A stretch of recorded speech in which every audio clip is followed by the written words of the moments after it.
How to fix credit card declined for online purchases is a common issue many people face when trying to make online transactions. The first step is to understand why your credit card is being rejected for online purchases. There are several reasons for this, including insufficient funds, expired or invalid card details, exceeded credit limit, or security concerns. To resolve the issue, start by verifying your credit card details, ensuring that the card number, expiration date, and security code are correct. Check your available balance to confirm you have sufficient funds for the transaction. If you have recently made a large purchase, it may have triggered a security alert, so contact your bank to confirm.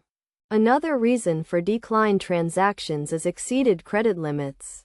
Check your credit limit and available credit to ensure you are not exceeding it. You can request a credit limit increase or make a payment to reduce your balance. Security concerns, such as suspicious transactions or multiple failed login attempts, can also cause declined transactions. Contact your bank to resolve any security issues and confirm your transaction.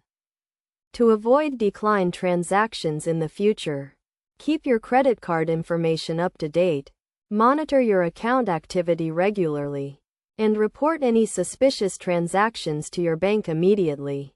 You can also consider setting up transaction alerts to notify you of large or unusual transactions. In addition, consider using a different credit card or payment method, such as a debit card or online payment service, to complete your online purchase. By following these steps and taking preventative measures, you can minimize the risk of declined transactions and ensure a smooth online shopping experience.